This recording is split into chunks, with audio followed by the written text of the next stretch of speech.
ये उपाय सर्वोत्तम है। भजन साधन से पूरा लाभ उठाना चाहिए। 3 बातों से बहुत ही बचे: स्त्री, द्रव्य और प्रतिष्ठा, पूजा। नारी शरीर पुरुष से और पुरुष शरीर नारी से।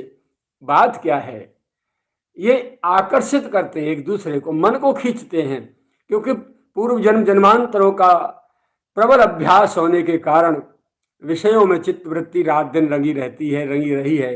अब सदगुरु कृपा से हम इसे बाहर निकालने का प्रयास कर रहे हैं। कुआं में बाल्टी पड़ी है तो कांटा डाल के, सदगुरु के आदेशों का कांटा डाल के उसको खोजते खोजते कुआं में से हम उसे बाहर निकालने का प्रयास कर रहे हैं, है ना। तो मन रूपी जो बाल्टी है विषयों के कुएं में पड़ी है, इसको निकालने का प्रयास कर रहे हैं सदगुरु वाक्य ही जाल से और कांटे से। प्रयास जारी रहना चाहिए और निरुत्साह नहीं होना चाहिए, हतोत्साह नहीं होना चाहिए। पूरी आशावादी बने रह करके कि मैं निश्चित रूप से सफल होऊंगा और मेरा मन एक दिन विषय विकारों से मुक्त होकर के और प्रियतम के रस में डूबेगा, वासना के विष से निकल के उपासना के रस में गोता लगाएगा। ये मेरे सदगुरु कृपा का मेरे पर जबरदस्त प्रभाव होगा और मैं बाहर नहीं जा सकता। सदगुरु की आदेशों से बाहर मेरी एक सांस भी नहीं जी सकता। भगवत नाम के बिना मेरी एक सांस भी नहीं रह सकती। उनके प्रियतम के चिंतन के बिना मेरे मन का एक एक सांस बाहर नहीं जा सकता। ऐसा हो के रहेगा और ऐसा संकल्प भी बनाएं और फिर प्रयास भी जारी रखें और सफलता न मिले, क्योंकि मन बार बार विषयों में भागता है। कोई बात नहीं, पुचकार के फटकार के लाओ, कभी डांट लगाओ, कोई फटकारो, कोई पुचकारो, लाओ पकड़ के, बार बार बार बार बार बार बार बार। तो पूज्य श्री कह रहे हैं कि ये सर्वोत्तम उपाय है। और जितनी भी आकर्षक चीजें हैं इस संसार की, जो मन को अपनी ओर खींचती हैं, नारी शरीर के लिए पुरुष, पुरुष के लिए नारी, और पैसा, द्रव्य और खाद्य सामग्रियां जो भी जितनी भी हैं, उन सभी से मन को धीरे धीरे वैराग्य कराना होगा।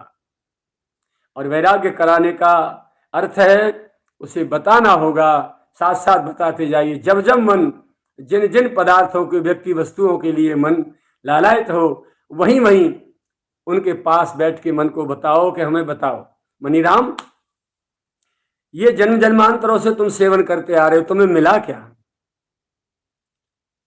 ये क्षणिक सुख और स्वाद की वस्तुएं तुम्हारे जन्म जन्मांतरों के लिए तुम्हें कलह में डाल देती हैं, संकट में डाल देती हैं, नरक में डाल देती हैं। अब इस जन्म में सदगुरु कृपा हुई है, हरि कृपा हुई है, अपनी मन बुद्धि भी इधर जो है, हमारी इच्छा है कि हम इधर प्रयास करें, और तुम कभी कभी भगवान के रस में डूबते भी हो, फिर निकल के फिर वासना में कूद पड़ते हो। भाई ऐसा क्यों करते हो? विषयों का विषपान करके देख लिया, उनके संकट देख लिए, उनका परिणाम देख लिया कि जन्म जन्मांतरों के लिए भगवान से दूर हो गए, नारकी योनियों में भटकते चले आ रहे हैं। अब प्रियतम के उपासना रस में गोता लगा के देख लो। अब तक जो चाहता आया तू, तुझे मिलता आया, तू पाता आया उसे संसार। और अब तू प्रियतम को भी चाह के देख ले, मिलते हैं कि नहीं मिलते। चाह तो बना। ऐसे मन को समझाते रहना चाहिए, निरंतर निरंतर निरंतर। जब भागे तब पकड़ के समझाओ उसे, हुई जब भागे तब पकड़ के समझाओ। जैसे बहुत अच्छी माँ, एक बहुत अच्छी प्यारी माँ अपने उद्दंडी पुत्र को समझा के और कुसंग से बचाती है, ऊधमबाजी से बचाती है, नटखटपने से बचाती है, उसे पढ़ाने में लगाती है, अच्छी बातों में लगाती है। ऐसे ही हम सबको बहुत प्यारी प्यारी अच्छी माँ बन के अपने मन रूपी पुत्र को संभालना होगा। बहुत बदमाश है ये, पाठ करते करते भग जाएगा, नाम करते करते भग जाएगा, कथा सुनने, कथा सुनते सुनते भग जाएगा, जाने कहाँ भग जाएगा। फिर पकड़ के लाओ। तो ये नटखट बेटा है, इसे संभालना होगा। और प्यार से, दुलार से, नहीं माने तो तमाचे दो, गड़ाक से, जोर से। अरे मेरे लग गई, मैं तुम्हें बता दे, मैं सवेरे सवेरे गाल पे थपाड़ो खाएगा। हमें समझाना होगा, और हमारे समझाए बिना ये समझेगा भी नहीं। सदगुरु आज्ञा दे देंगे, भगवान कृपा कर देंगे, सदगुरु कृपा कर देंगे, माता पिता कृपा कर देंगे, धाम कृपा हो जाएगी, सब कुछ हो जाएगा, लेकिन जब तक अपनी निज कृपा अपने ऊपर नहीं होगी, तब तक आत्म कृपा अपने ऊपर नहीं होगी, तब तक हम संभल नहीं पाएंगे। अन्य सारी कृपाओं को हम उपयोग में नहीं, सदुपयोग में नहीं ले पाएंगे।